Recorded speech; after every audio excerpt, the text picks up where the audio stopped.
Well, we're finally getting around to the Q&A that we said that we would do when we moved here to Dallas.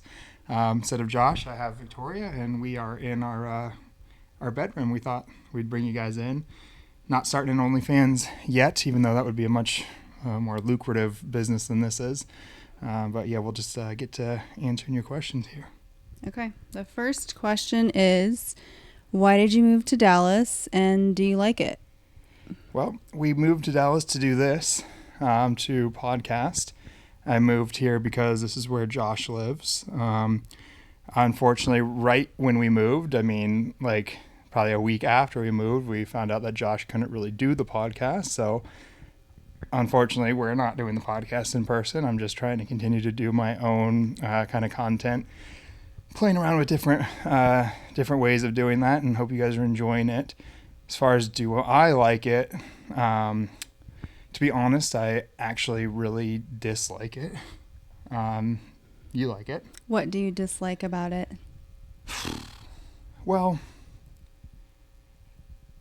I guess I was really excited to move here, and I see this entire YouTube as a business. And I thought that I was coming here to do that work. And since I'm not doing that work, that's, disheartening. And so there's just a kind of a sour feel about the entire thing now, because I kind of uprooted everything that we had to come do this, and now I can't do any of it.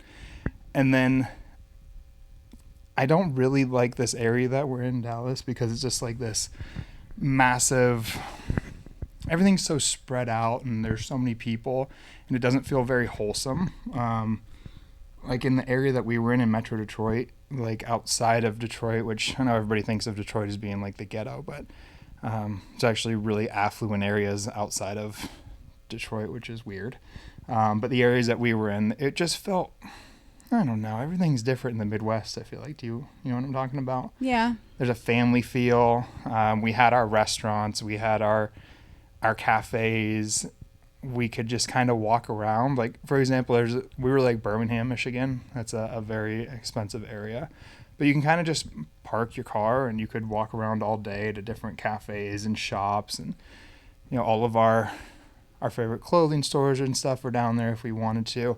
Here, it has everything you could ever possibly imagine, but everything is so spread apart. So you're like, kind of reminds me of like when we live in Phoenix. Yeah, it's a 20 or 30-minute drive to mostly anything that we want to do. Yeah, and so it's like, yeah, you can go to Lulu here, and then you drive, 30 minutes to get to your coffee spot that you like, and that coffee spot isn't really like a tight, like, homey area. It's just in a strip mall, and yeah, inside the coffee shop is nice, but it's not like that old building feel that we had at Michigan that I just really liked. And I guess, I was raised in a small town, and I kind of just like that small feel. It just felt like more of a community. Yeah. I don't know. So, yeah, I don't know. Not super happy with it. I love our place that we live in. I love all the amenities we have. Yeah. I don't know. What's your answer?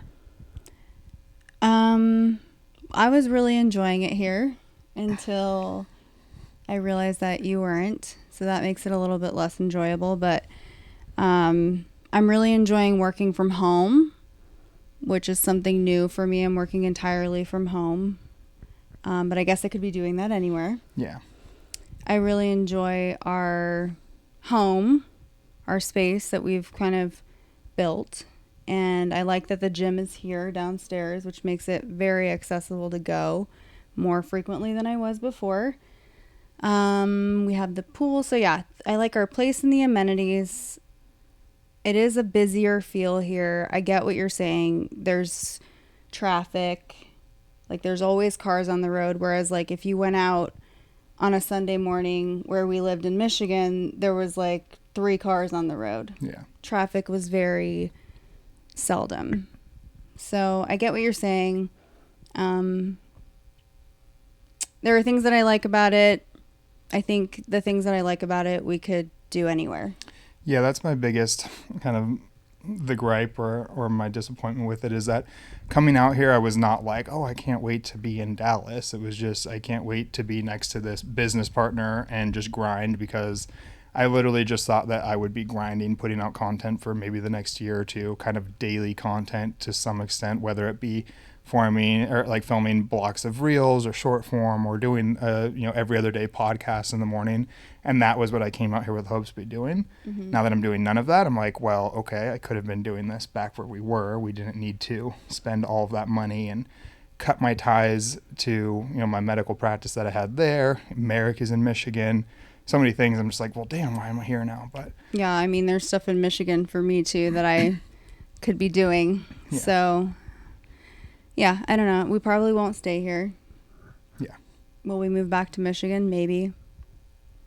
Yeah, we got to find some place. I mean, we really loved Michigan. We disliked the winters, so Yeah. we're just going to probably have to be one of the people who are snowbirds and live in Michigan during the summer because it's beautiful. And I haven't been in another place for summer that's that beautiful. Like I'm sure there's other things in the Midwest and East Coast, like, East Vermont Coast. and everything, like the green is just like, just looking outside makes you feel so good. Mm-hmm. The weather is nice. There's like a breeze. It smells good. All of the lakes. But then winter is awful. And it's too long. Winter's too long. It's dark. It's gloomy, which does nothing good for my mood. Yeah. For 5 or 6 months, it's just too long. So, and then it's too hot here. So, I don't know. Yeah, we're just unhappy everywhere. No, we're not unhappy everywhere. We're just... No, this is why you work hard so that you can do that. I mean, you can have a place that you like during the season and then you move during another season. Some of my superiors, physicians that I worked under and everything in Michigan, they would do that. They would live through the summer in Michigan, golfing the whole time. And then as soon as there was like the first rain, they would get on their plane and fly down to Florida to live there for the winter. So we'll probably do something similar one day. I think that would be a lot of fun and cool. I think we should just say we will and just put it out there. We will. We will. We will do that. Yeah. Yeah. I like this way of podcasting. It's comfortable. Do you like it? Yeah. This is better than sitting at the desk. Yeah. It's probably because we have Benji. We need the microphones, but that's my only gripe. Okay, next question. Next question. Google Sperm Count 2045. Could this be true? Is this a legit agenda? So they're telling us to Google Sperm Count 2045. I don't need to do so because I know what they're talking about, which is the idea or the hypothesis that men will be basically infertile with no sperm production by 2045, and then asking, is it a legit Could this be agenda? an agenda, like a governmental agenda or a like corporate agenda? Yeah. So I personally don't think it's an agenda. I do think it's a high possibility that it occurs. I don't think that anyone sat around a corporate table thinking, how can we wipe out the male fertility by 2045? That makes no sense. Again, we've talked about this before. If you think about it from a logistical business standpoint, that would be a terrible business. Like, let's kill off our customers. That's pretty stupid. Because eventually if we eradicate the human race, nobody's making money off of us anymore. So I don't think that it was an agenda, but I do think it's a byproduct of being greedy and using things like, soys and these plastics, various endocrine disruptors potentially. And if you would have asked me a few years ago if I even believed in that stuff, I would say I didn't. I thought, the poisons in the dose, etc. But I mean, I think it's pretty clear what we're seeing these days. Men are perpetually hypogonadal. I mean, they have producing less and less testosterone. They're producing less and less sperm. And I think we have pretty clear data to support the fact that it is coming from these endocrine disruptors like plastics and soy products and things like that. And we're using those things because they're cheaper, because a farmer can feed cows and stuff a ton of soy a lot cheaper than letting them graze on grass and being grass-fed cattle, etc. So I think it's a byproduct of corporate greed. I don't think it's an agenda to wipe out the males. So I've kind of said in different videos and things that I've made that I do feel like having men with lower testosterone may be an agenda. I think men with lower testosterone are easier to control. Now, if they were in a way lowering testosterone without lowering sperm count, that I could see that being an agenda, but it usually doesn't work that way. Okay. Is Nebivolol used or underused in bodybuilding? I don't know if it's underused. I don't know what everybody's doing in bodybuilding. I think probably not, since this person knows about it, and most people do know about it. Nebivolol is a beta blocker. It's an interesting beta blocker because at certain doses, like 5 milligrams and below, it's cardioselective, meaning that it's working only on the heart and not attaching to other beta receptors, which is cool because then you're not getting carryover effect into other parts of the body. It also has a kind of vasodilatory effect, meaning it increases the diameter of our blood vessels and allows for pumps and vascularity, which was one of the big downsides of other beta blockers, is that they didn't necessarily have that effect, and it could also reduce cardiac output and basically make it so that your your output would be reduced, which Nebivolol doesn't do. So I think it's a great beta blocker for blood pressure management for bodybuilders. I don't think it's underused. I think more people are leaning towards ARBs like telmisartan due to their other effects on like PPR gamma, improving insulin sensitivity,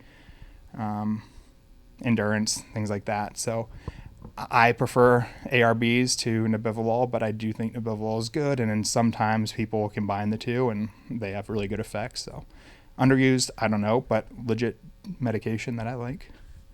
Okay. How many sexy times a week? Ooh, answering this question from bed. Varies. You answer. Yeah, it varies. I would say 3 to 4 times a week. Sometimes more, sometimes less. Mm-hmm. Yeah, sometimes 3 times in a day, sometimes 3 times in a week. I mean, it kind of varies. I think as we've aged and our relationship has matured, our numbers definitely decline, because at a time it was probably Every 15 day, times a week. times a day. Yeah, so, and that's normal, of course. I mean, it's normal in many different domains. It's normal because like I said, our relationship has evolved and we're out of that limerence stage. And limerence, for those, is like kind of a scientific word for honeymoon phase, where you're stuck in lust, and we still have a ton of lust for each other, which is great, but there's a lot more deeper love and companionship. And so sometimes at the end of the night, we just need that love and companionship, and just, you laying on my chest watching TV or something, and we don't need to have it progress to, it's still intimate, but, sex. Mm-hmm. And then in general, I feel like I'm in a point in my life where I'm not nearly as horny as I once was, and a lot of guys struggle with this. I see it all the time, guys coming through saying my libido is not the same as it was, and I think that's normal. I don't think a 35-year-old man's libido should be the same as it was when it was 25 or 17. Now I'm in a different season in my life that is a season of providing. I don't have children other than this little man. I can definitely consider him my child, but evolutionarily, I probably would have had my child by 16 to 19. I would have had a child, and I would be in a different part in my life. Like, it wouldn't be about having sex so much anymore. It would be about providing for that person before I die, which would probably be very soon. So I feel like evolutionary, it makes sense that men's libido kind of starts to taper off, and our goals and our priorities evolve. Mm-hmm. Yeah, that makes sense. How about you? Have you felt a decline in your own, or I don't know, women are different? Yeah, I mean, I still enjoy sex and I still want to have sex. I think, like you said, priorities have changed. I also think that I have matured quite a bit and become very secure in our relationship, so I don't feel like I need to have sex with you to feel like you love me. That's, so that's changed. She used sex to get me. What? No, I didn't. Okay. Sounded like that's what you're saying. No. I'm just kidding. I was saying that I would use sex to feel loved. I know, I understand. Yeah, you're twisting it. I'm kidding.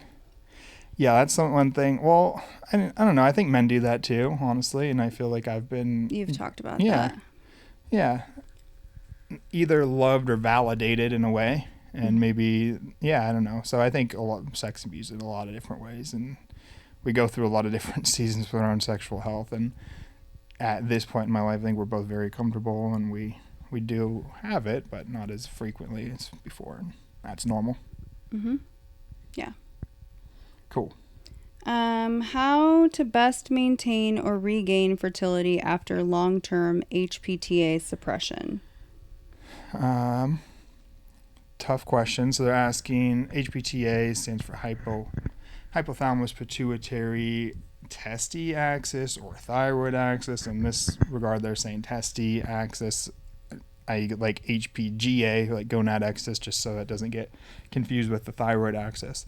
But essentially what happens, if you're listening and you don't understand this question, is that when you use exogenous testosterone, you shut down that axis, and that axis is the hypothalamus. That signals to the pituitary, which signals to the testes to produce testosterone.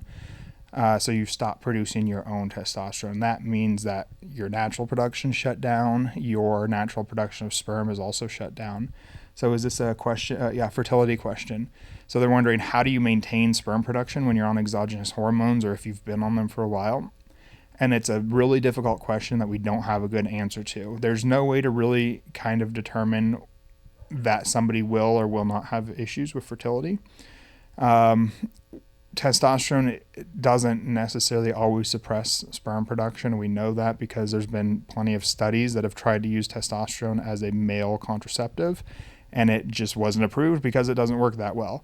We can also just anecdotally look around and see the number of bodybuilders who abuse testosterone and its derivatives year round and have a ton of children. So we know that it's not the best birth control for men. So fertility is usually maintained to some extent. Now, that being said, there's other people, like I have a coworker who was simply on TRT and then struggled for like, I don't know how many years, over a year, to maintain or to regain his fertility. So it's a real crapshoot, which is unfortunate. The best way to maintain it, I would say, would be to use HCG, which is human chorionic gonadotropin, while you're using the hormones. That kind of, it mimics luteinizing hormone, and it will bind to like Leydig receptors and Sertoli receptors, so LH and FSH receptors, and kind of help to maintain fertility while you're on.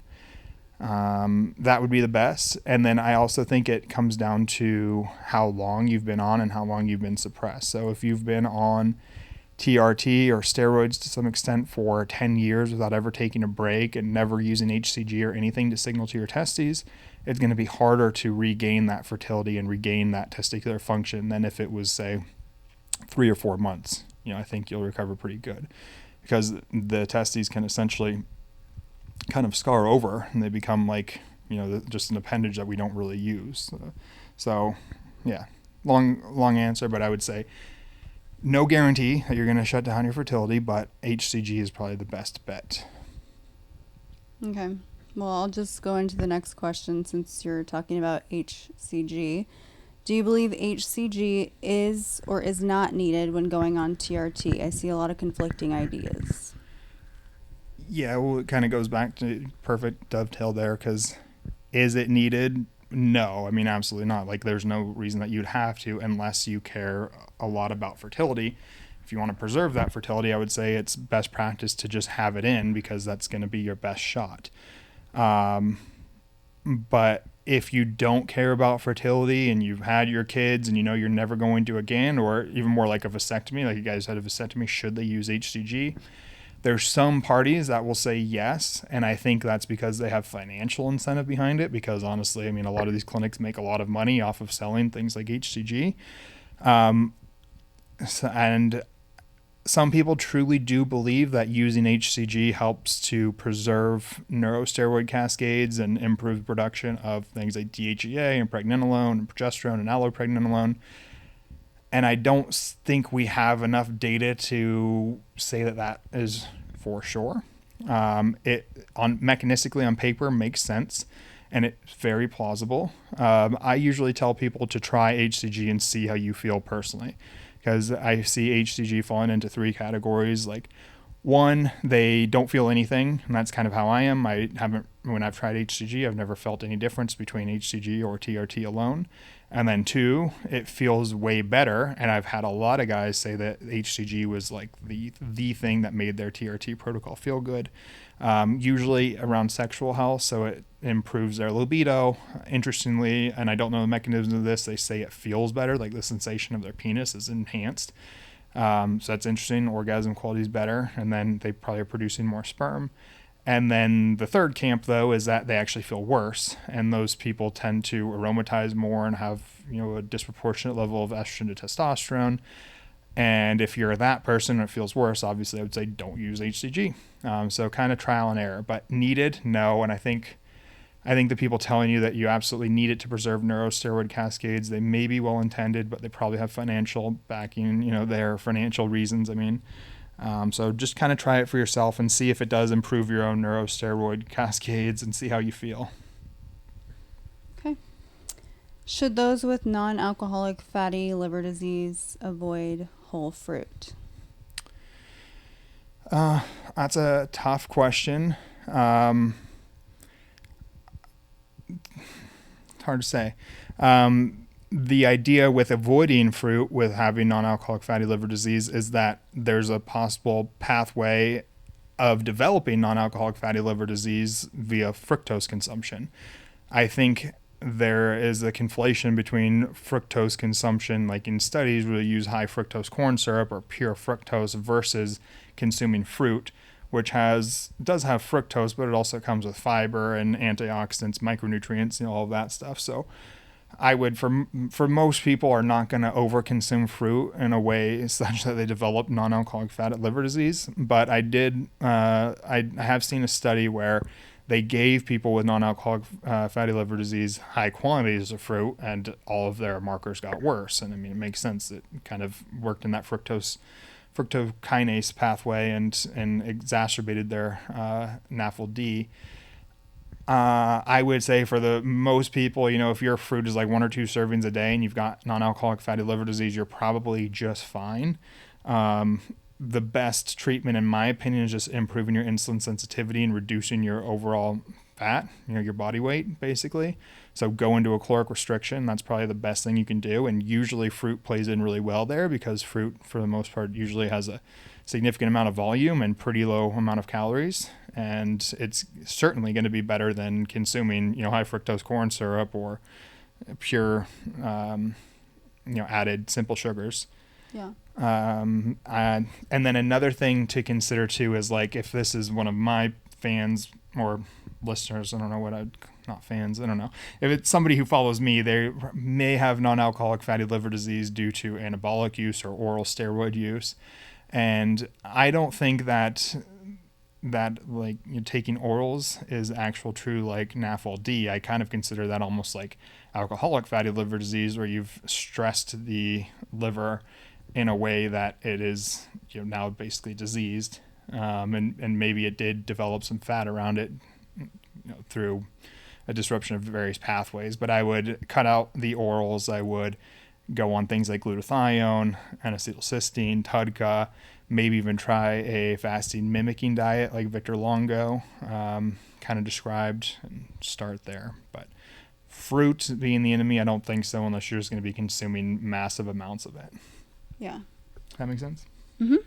I would be interested to know, from the study that you mentioned, what is large quantities of fruit? I don't know. Yeah, I know, but I want to look that up later. Yeah. Because I'm interested.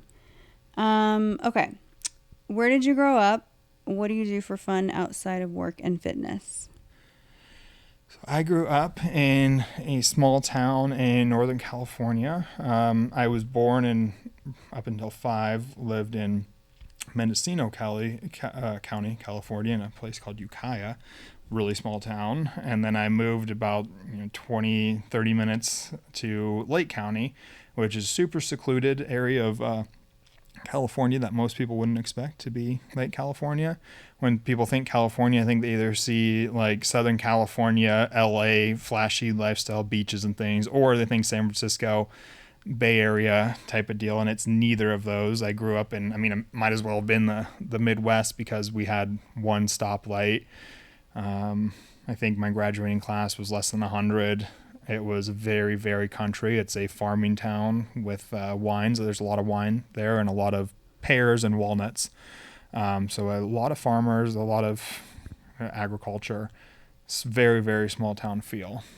I'm glad that I grew up there. I think I had a really good upbringing that allowed me to, well, I worked hard. My parents made me work hard, which was good. I learned a lot that way. And then I played a lot outside. You know, my parents definitely didn't allow us to be sitting around playing video games, because if we got caught sitting around inside playing video games, it meant that we could do work. So we would try to get outside the house as much as possible and just be away from them. So they basically, you know, couldn't see us and be reminded that they had some workers. So yeah, we played outside a lot, which was fun. And it was one of those, like a hometown where we legitimately just didn't need to lock anything because everybody knows everyone there. What I do for fun outside of work. And fitness, outside of fitness. Yeah, well, fitness isn't fun for me anymore. I've kind of lost my passion for fitness, and fitness is now just kind of work. And I probably have more passion for work now than I do fitness.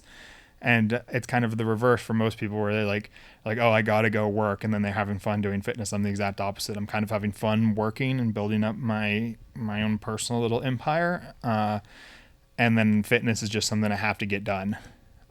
That's me right now. Outside of that, the only thing we really do, I mean, play with Benji a lot. We love to watch shows. Right now we're watching Lost for the second time. Both of us have watched that in the past years back, and it's something Dave Lee and I talk about a lot. So I was like, I need to catch up on this and watch it again because it's an amazing show. Coffee, we like to try new coffee, be it either ordering different beans from around the world, and we have an espresso machine. We've gotten really into that. Going out to coffee, trying coffee shops, trying new food. That's kind of really the bulk of what we do, or I do. I don't know. I don't think you do much different, but yeah, where did you grow up and what do you do for fun? I grew up everywhere. I was born in Georgia. My parents were in the military, so I lived in Nebraska, Texas, California. I spent most of my adolescence and childhood in California, I guess. Graduated from high school in Sacramento. Yeah, so a little bit of everywhere. And sometimes people will ask me, what's your favorite place that you've lived? And I don't have an answer. I think I'm just so used to like moving around to everywhere. I don't have a favorite place. I could be anywhere. I mean, if cost were not a factor, I think I would probably live in California. Cost and politics and politics, yeah. And population. Yeah. Well, I'm sure there's like suburbs that are less populated that we could live in. But anyways. No, I like that question though. It's a good one. What's my favorite place? Yeah. I don't know. I don't have an answer. And then what do I do for fun? The same thing that you do. Yeah. Yeah. My favorite place has definitely been Michigan, and that was really weird because when I moved to Michigan, it was not expected. We moved there kind of on a whim. Yeah, and I had to go there for work, and I did not expect to love it as much as I did because I kind of thought like, oh God, what the hell's in Michigan? And then I was like, this is a really cool place, and I matured a lot there, and I changed as a person and went through my own stuff, and that probably has influenced me a lot too. But yeah, I guess if cost was an issue, I'd probably live in, like, we kind of met in the East Bay area, like Walnut Creek, Pleasant Hill area. And if I could live in like Walnut Creek or Moraga or Orinda, which are like in the Berkeley Hills, like, yeah, that'd be awesome. But again, yeah, the politics of these, I mean, we've been away for 7 years or so now? 5 years? Has it been that long? I think 5 maybe. Yeah, so I'm sure things have only gotten worse, especially in the Bay Area. Yeah. I probably don't align a lot with their politics there, so I'd be annoyed by that kind of stuff. But it's beautiful there. The weather's pretty good year-round. Our family's there. Yeah. And it's got all the stuff that we like. Like, those areas are very affluent, and we kind of have a rich taste. But they're also that tight-knit community that I like where, yeah. So, yeah, that'd be cool. Okay. Where was I? Best advice for men ages 23 to 27 can be career outlook, etc. We went through these before, and I didn't have an answer then. I should have thought about it because I still don't have an answer. I think my answer was before just just kind of live life and make a lot of mistakes, because that's what I did, and I'm extremely happy with where I turned out. And I think that you need to mess up a lot because it's vital for your growth. Yeah. Learn from your mistakes. Yeah. It's hard to say because it's so much different from when I was 23 through 27, because at that point I still think that it was a good idea to go to college and all of that, and now I don't necessarily agree with that unless you want to be like a lawyer or a doctor. And if you just want to be an entrepreneur, you certainly don't need to. Like, I could have made my first 6 figures a lot faster. Like, it took me 13 years of education and training to make my first 6 figures, which is ridiculous because there can be, there's kids on YouTube making that now, or you could just open up a business or buy into a franchise or anything like that. So it's really weird. It's completely different as far as that goes. And not to mention the amount of debt you'll put yourself in to get the education. Yeah, it's crazy. But in that same vein, I really enjoyed my education and I wouldn't replace it again. Like, I don't necessarily love the medicine, and I probably, if I could go back, wouldn't have been involved in medicine. I'm very happy with where I am now, but like, all of the education that I had, I learned so much, and I was made to study things that I wouldn't have otherwise. Even in my undergrad, like, I personally always loved all the those GE classes that most people complain about, but I was like, I would take like some intro to, I don't know, speech or something, and I would be like, this is cool, because I would have never thought to have learned about some of this prior, or if I hadn't had to. Yeah. So I'm happy with everything that I learned. I would say just be a sponge, learn a lot, learn about yourself, make a lot of mistakes, be with a lot of people, learn from a lot of people, travel if you can, be cultured. Don't be a piece of shit. House. Yeah, there's a lot of pieces of shit these days. Don't be a piece of shit and get out of your house. Yeah, get out of your house for sure. I don't know. Kids are weird these days. I feel like, I don't know though. I don't know. Do your own thing. You'll learn. You'll grow up. You'll mature. Because if you just mature too fast, too, sometimes I see guys who do have it all dialed in by 23, and I'm like, shit, that's interesting. I don't know. Yeah, what happens later in life? Yeah, I don't know. Do you regret not having made mistakes and then go out and make a bunch of mistakes in your 40s and 50s, or do you just live contently with your early success and progress? I don't know. Yeah, I've always preferred screwing up early. Like, I did stupid things as too young of a kid. Like, I had an older brother who I got to like smoke pot with in like middle school, which I would never suggest for anybody. But by the time that all my friends were starting to get into that in high school, I was like, been there, done that. I'm not going to let it control me. I didn't really like it before. And sure, I, got high a few times and stuff in high school, but I was never like all my friends who were doing it all the time. And then I had drank a lot kind of through high school. My friends and I had a lot of fun through there. And I guess most people do, but I got pretty sick of it pretty quickly to where I didn't feel like when my 20s came around, I needed it much. I'm like, been there, done that. So I kind of really liked messing up early. And that's good advice in general in life, like fail early in businesses and everything. Like, go out and fail and make mistakes quick and learn from them. Yeah, I would agree with that. Okay. How do we get you to review our blood work? If you're in the U.S., then that would be through Marek Health. That's the only way that can happen because the nature of our agreement. And then if you're outside of the U.S., I would suggest either like my friend Vigorous Steve or Dave Lee. Both of them are great, and you can go to them, and they're throughout the world. I think doesn't matter where you live. So in the U.S., sign up at Marek Health and ask to talk to me. And other places, Steve or Lucas Owen too is another good one. Another friend of mine, Dave Lee. All these guys are great. What is one of the most important mutually shared ingredients in relationships? I don't know. You don't know. What do you think?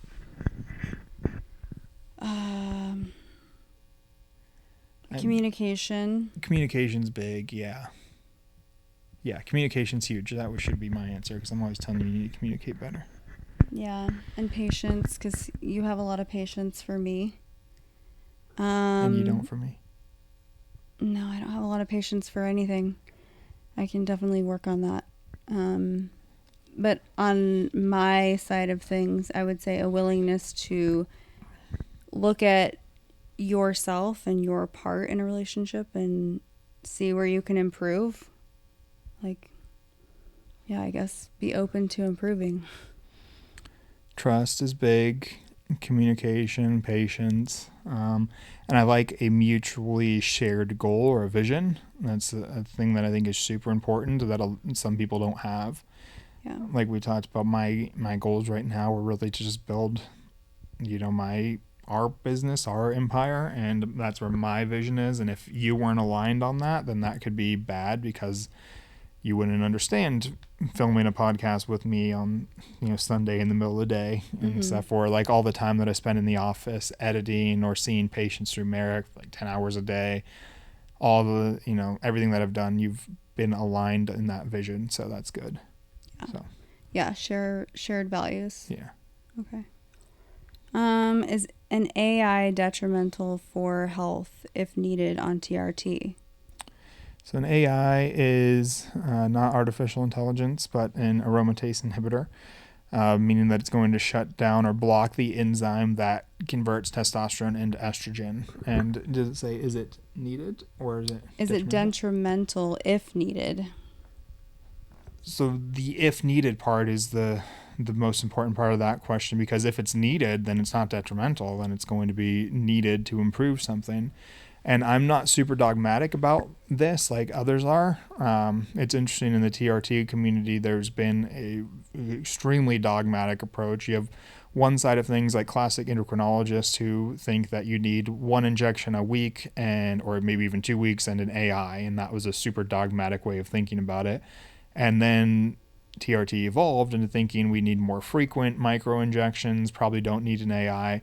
But this group of newer practitioners have become extremely dogmatic to where everybody needs to be injecting 3+ times a week, and nobody can ever use an AI, and it's always going to be bad for your health.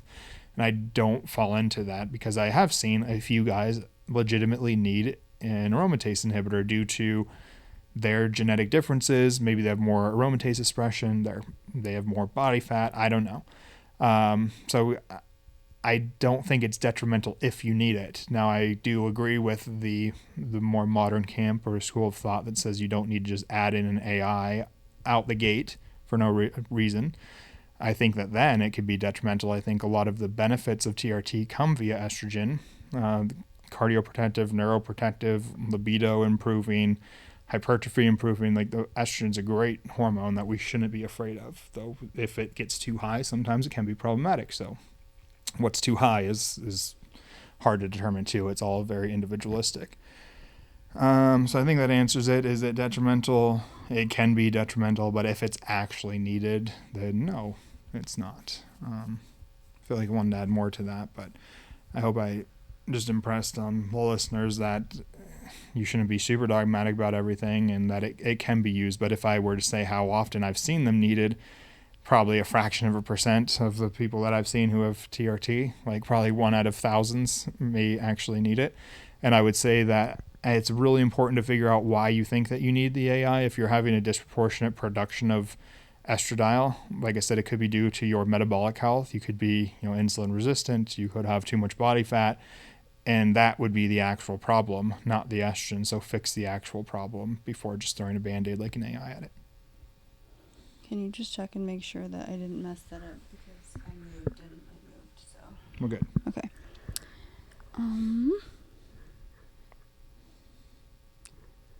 When taking pregnenalone and DHEA, does the body stop natural production of those?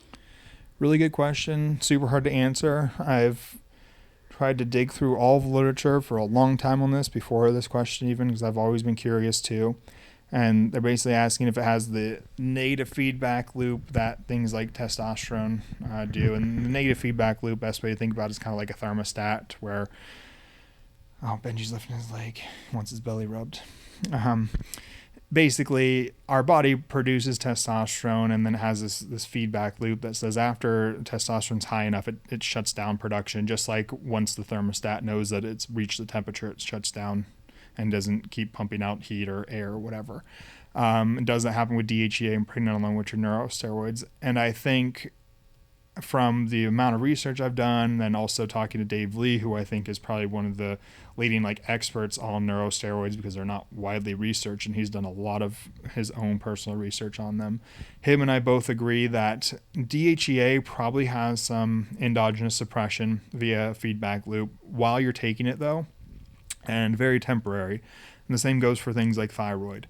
For example, you can take thyroid for like 2 years, and then the day that you take it, if you wait until the half-life's gone, or the half-life, you get through a whole cycle of the drug's life, you go test your labs, your TSH should be pretty normal, back to being produced, meaning that your system's kicked back on. Same is not true for testosterone. That may take months before your system comes back. So DHEA is probably that way. If you take it, that day, your own DHEA production is probably reduced or diminished. And then when you stop taking it, you go back to your natural production. I don't personally think that there's any suppression with pregnenalone because pregnenalone is produced inside the mitochondria. So in order for there to be a feedback loop, it would have to enter in back into the mitochondria, and I just haven't seen that pathway described. So I don't think that that's occurring with pregnenalone. It's a hard question to answer because I've never seen it kind of elucidated, and that's kind of what we've teased out. Dave and I just had this conversation a few weeks ago together. So, yeah, good question though. Hopefully that answers it to some extent. This one's not a question. They're just saying I'm seeing all kinds of W's here.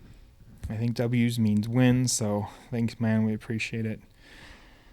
I'm seeing a bunch of wins here too. This is everything that I love in life right now. Like every time I look and see you and Benji, I feel like I'm winning, and yeah, I love it.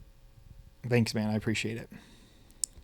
If you could be a fruit, which fruit would you be and why? This is an interesting question by your friend, not mine. None of my listeners are asking this question. I think I would pick a pineapple, mainly because it's my favorite fruit. And then when I thought about it too, I was like, it's a pretty cool answer because the outside, like pineapples are pretty jacked. They're like tough and spiky, and it does look like a pretty masculine thing. I think you could knock somebody out with a pineapple. Then you cut in and it's sweet on the inside, but it's also a little tart. So it's not like, I feel like it's a very masculine fruit. Yeah, I don't know. What would you be? I don't know. You don't know. I mean, I don't have a good answer for why my answer would be what it is. Well, what is it? I guess mango. But I don't know why. Do you like mangoes? I like mangoes, but they're really hard to cut. Okay. So on a deeper level, what does that mean? Anything? Yeah, maybe I'm hard to cut. Hard to cut? Maybe I'm hard to get into. Maybe. Maybe not. I don't know. Hard to, I don't know. Tough question, but that's a funny question, but I don't know. Pick our favorite fruit. Is mango your favorite fruit?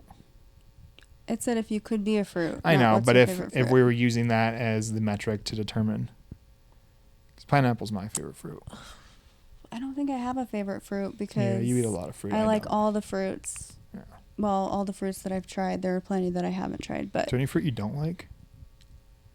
I'm not a big, cantaloupe or honeydew person. I like watermelon, but cantaloupe and honeydew are just kind of okay, I'll eat it if it's there. What if it's a really good one? Like, have you ever had a fresh one from a garden? No. Because that stuff's good. I've only had it from a store. Yeah, growing up we would have cantaloupe, and then it's it's fleshy and every bite sweet. I don't like when it's all watery tasting. Like honeydew can have that where it just almost tastes like watery, and yeah. But sometimes they're really good where every bite is just succulent and sweet. I would definitely be open to having a garden grown cantaloupe. Yeah. Because I know garden grown tomatoes are similar. Yeah. Way superior to anything you'll ever get in a grocery store. Exactly. That's how I would kind of, just like tomatoes are, like when you get one of those ones that's just kind of bland, it's almost just watery, with some texture. Yeah. And then versus you go eat one from the farmer's market that's just every bite is bright red. Yeah. Yeah. So yeah, I don't know. Anyways, next. What is the difference between bioidentical progesterone and the progestins in birth control? Everything.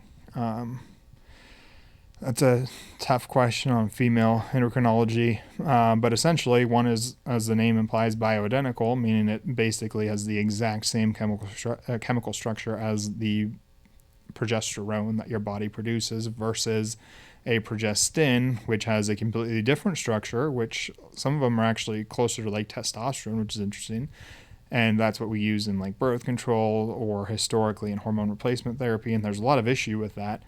They have similar effects on like the uterine lining and the thinning of that, which is great, but they have a lot of completely different effects throughout the entire body. And that's where a lot of the beliefs about hormone replacement therapy for women being detrimental came from. It's because they were using progestins, and some of those will actually increase the risk of breast cancer. And progesterone, we know, can have an actual like a reduction in the risk of breast cancer. So in my opinion, whenever we think about bioidentical hormones, like we're talking about a hormone that your body should be producing. So unless it's one of those, the dose makes the poison, which, you know, anything bioidentical, too much potassium, you're going to die, you know, things like that. But if you're just replacing it to a normal physiologic level, it really should have kind of a neutral or a positive effect on health and never really a detrimental one. So the same goes for testosterone, because obviously testosterone versus a synthetic testosterone, like an anabolic steroid,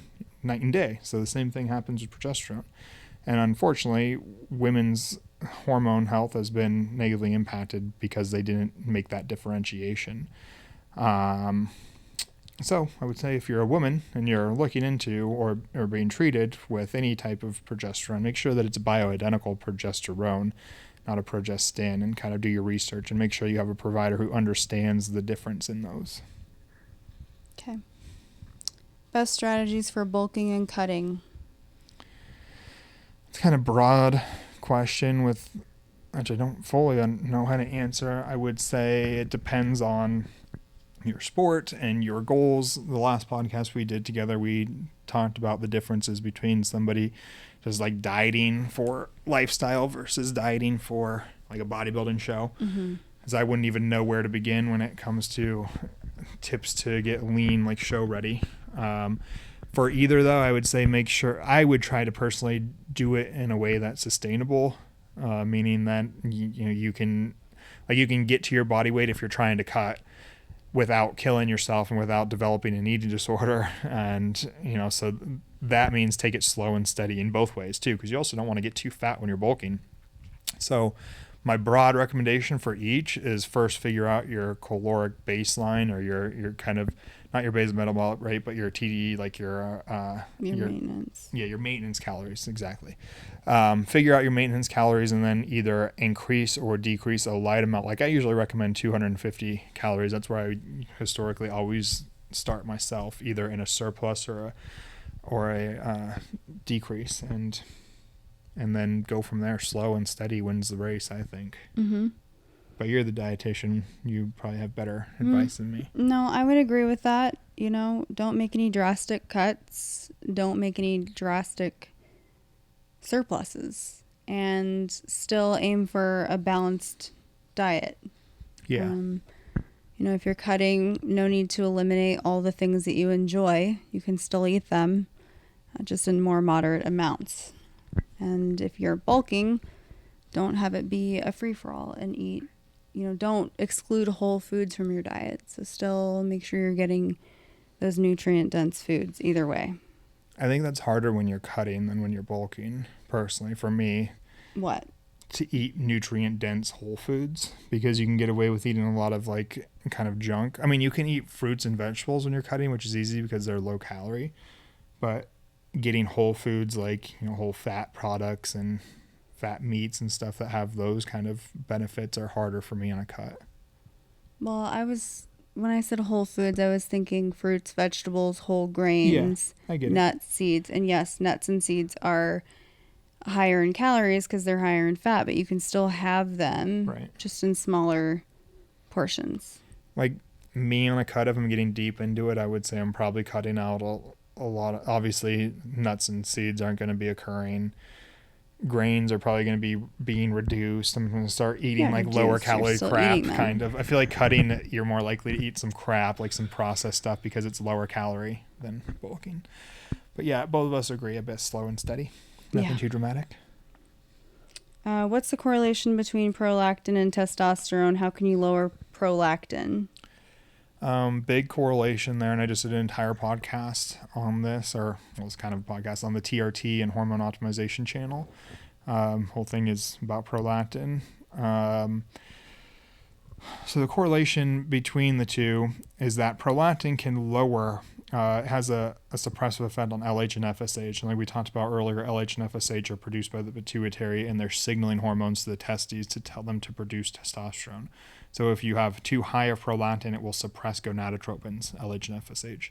So that will lower your testosterone. And then, unfortunately, high prolactin feels a lot like low testosterone because it can interfere with dopamine signaling and cause a reduction like motivation or just general sense of well-being. It can lower our libido and our arousal and make it harder to achieve orgasm. And so they feel a lot alike too. So not only are you feeling symptoms of high prolactin, then you reduce testosterone and feel symptoms of low testosterone. So they have a lot. What was the other part of the question? How can you lower prolactin? So first, figuring out why your prolactin is higher. And I would say if it's caused by something that you're taking or exposing yourself to, remove that. And things that cause an elevation in prolactin, there's a ton of different medications. The most common that I see are SSRIs or opioids. Those are big ones, but there's also blood pressure medications that can. There's peptic ulcer medications that can. So there's a lot of different things that can cause it. And then recreationally, THC is a big one that drives up prolactin, and kratom, because kratom is basically an opioid too. So those, removing those would help. If you can't remove those, you can try to supplement with P5P, which is the active form of vitamin B6. That can help to lower prolactin. Vitamin E can as well. But if there's a central cause, meaning that there's like a tumor essentially on your pituitary, like a pituitary adenoma or a prolactinoma, then there's different medications like D2 agonists like bromocriptine or cabergoline. I would only use those under supervision from a physician, and make sure that you have one of those first, like you actually have the tumor, have an MRI, and have it diagnosed, and go based on whatever the endocrinologist or neurologist or whoever you're seeing is recommending. Okay. Do you prefer sub-Q or IM? In myself personally, I do IM, and I prefer that simply because it's what I'm used to and have always done historically. So that's the only reason that I do IM sub-Q. If I was recommending to somebody, I would say do whatever one you find to be more comfortable and you get the best results from. There's not a lot of difference in it, in my opinion. Sub-Q leads to a slower absorption. IM faster. In my opinion, if you're doing your injections frequently enough, you hit a saturation point, and the amount of time doesn't really matter because you're at saturation. You're not really going to dip. That's the entire point of doing more frequent injections. So whatever one works best for you. I've seen for some people, they don't respond as well to sub-Q. They get their levels tested and their levels are lower than when they were doing IM using the same dose. So if that's you, then obviously switch to IM. But to begin with, start the way that makes you feel most comfortable. And for a lot of people who haven't been exposed to needles, like just putting a tiny little insulin needle under the skin is a lot easier than putting a harpoon deep into your glute muscle. Yeah. What's the next step after being on enclomiphene for a year? TRT? Possibly. So enclomiphene is a serum selective estrogen receptor modulator. It essentially works by binding to estrogen receptors in the hypothalamus, pituitary, and stopping that feedback loop that we talked about previously. Estrogen's a big driver of that feedback loop. So it's funny when we can see the importance of estrogen just by design here, if you believe in design or evolution or whatever, that when the brain senses estrogen levels are too low in men, they start to crank out testosterone. And so we block that receptor and kind of trick the body, if you will, into wanting to produce more testosterone. how long, or this person said after a year. The problem with enclomiphene in general is we don't have good data on it whatsoever. Enclomiphene is similar to Clomid. Clomid's a mixture of enclomiphene and zooclomiphene, and so we just knocked out the zooclomiphene part of it, and we just have enclomiphene. So there's not good data on that, but I think we can look at it same as Clomid. I've seen Clomid used in a study for a year with relative safety. So I'd say that year mark is a good point to kind of think maybe I shouldn't go further than that, just because we don't have the data. We also don't have the data saying that it's dangerous after a year, but I don't like to recommend to anybody that they do something that we don't have answers for. So what do you do next? You could transition to TRT. That's possible, but I would suggest coming off of the enclomiphene and retesting after a month or so. Enclomiphene has a pretty quick half-life, so it should be out of your system relatively quickly. And when it is, get your labs tested and see where your testosterone is. Enclomiphene, in some, can kind of re-kickstart things, and that's why it's used as a post-cycle therapy. So if you were, say, on enclomiphene for a while and your levels were 800, you started before enclomiphene at like 400, it's not like implausible to like assume that maybe you would be at like a 600 and then you have a 200 point net increase and maybe you don't need TRT. So test first before just jumping on TRT. I don't like to run enclomiphene for long periods of time because I don't like the fact that we're just kind of stimulating that nonstop production of LH and FSH from the pituitary, because that's not physiologically normal. And it's just my own hypothesis that we shouldn't overstimulate anything. And I think about parts of the body where that we can see that occur, and that is the beta cells of the pancreas. And the beta cells of the pancreas can essentially burn out when you stimulate them with too much glucose. So I fear that if you're running a SERM for too long, maybe there could be a similar effect. And it's never been demonstrated in literature, and there's no evidence to support that, just my own theory. And unfortunately, I don't have a lab or anything to test that, because that'd be interesting, but also very unethical.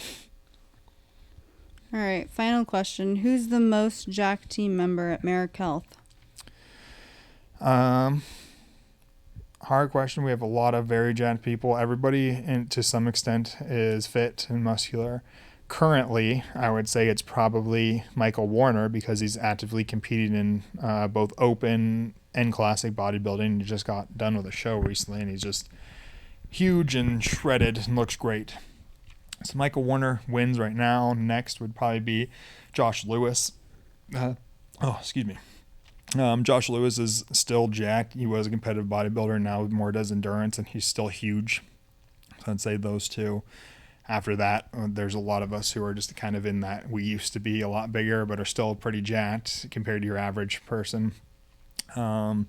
Females, I think it depends on the time of year, because we have active competitors right now, like Jess Raymond, one of the nurse practitioners, actively competes. So parts of the year she's shredded and super jacked, and the rest of the year she's maybe, kind of doing bulking and obviously jacked still, but not what your everyday person would look at and be like, holy shit, But Angie, I think, Angelic Weinman, which is the other nurse practitioner, is kind of year-round pretty jacked. She used to compete in bodybuilding, now coaches bodybuilders, and she was also an active CrossFit competitor, and she stays year-round pretty jacked. So during the time of year that Jess is competing, I'd say she takes it. The rest of the year, Angie. Jamie, our other nurse practitioner, is like a power lifter, and she's pretty jacked. So, yeah. All of them. Anything else? To add to that, or just in general? Oh, in general, I don't know. Or add to that if I was wrong in any way. No, I don't have any disagreements with what you said. I think everybody's pretty fit and fabulous over there. Nice. Well, hope you guys enjoyed this interesting way of doing this. It's pretty. I liked it personally. It's comfy. Just the mic, I guess, is a little awkward. Yeah, let's invest in some clip mics. Is that called a lav mic? I think that's a lav mic. But anyways, if you guys liked it, let us know in the comments below. If you want to support the podcast or Atlas Optimization in any way, like and subscribe. That would be huge. You can go over to Gorilla Mind. I'm drinking the Gorilla Mind Hydration right now, which is actually really good and just got released and blows Prime and other hydration products completely out of the water. I like it a lot. But if you want it and you want to try it, you can go to Gorilla Mind, use code Atlas. You can use code Atlas at Marek Health.